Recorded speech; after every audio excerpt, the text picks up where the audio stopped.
how to make an arrow key trail in Scratch. So get out one green flag clicked forever, change X by, and change Y by. And now get out key right, arrow, pressed,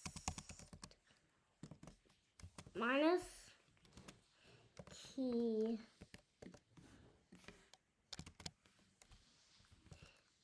right arrow pressed, and duplicate this, and key left arrow pressed, and get out the minus operator, and put key right arrow in the first one, key left arrow in the second one.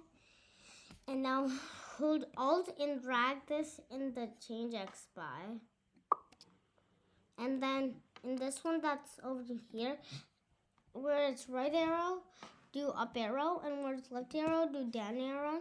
And this time don't hold Alt, and just drag it into your change X by and change Y by.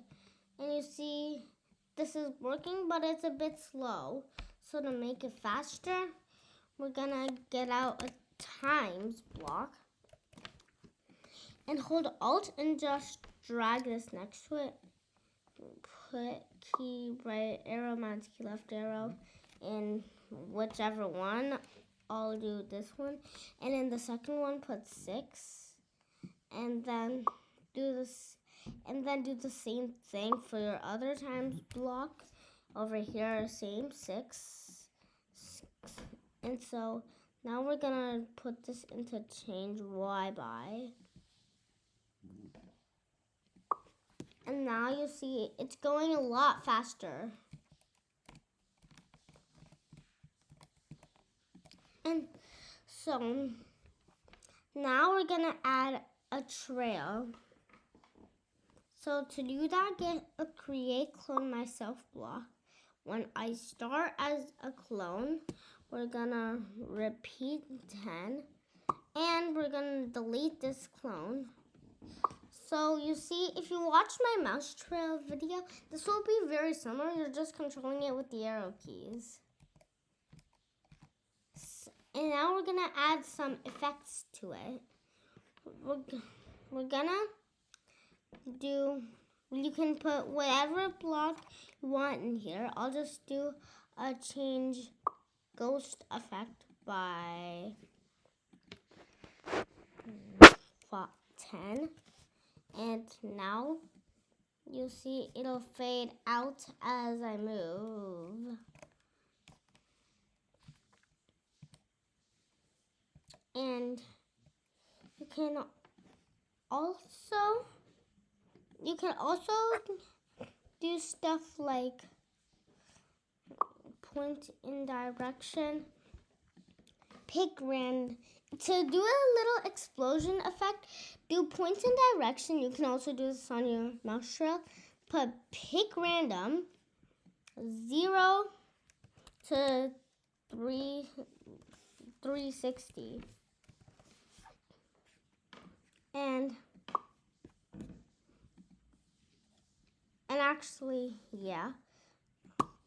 And move 10 steps is in the repeat block. And you see, we've got that explosion effect. You can also do a say block, and it'll look like this.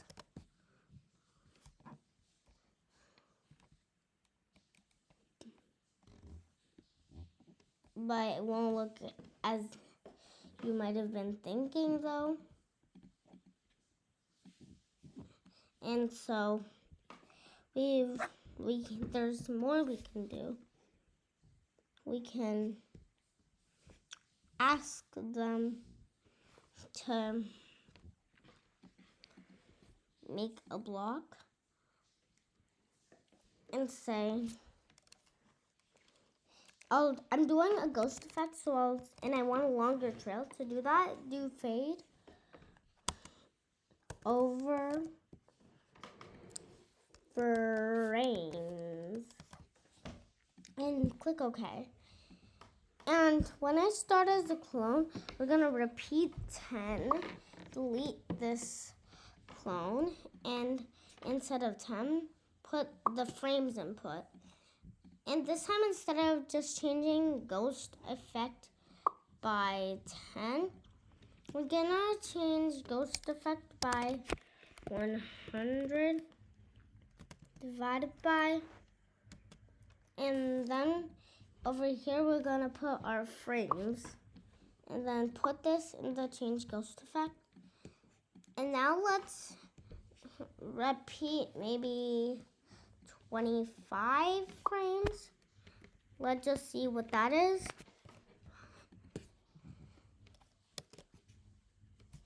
So we got that. Yeah, that's nice. So that's it for this video. Hope you like it. Make sure to like, share, and subscribe. Hit the bell icon in the top right corner. Bye.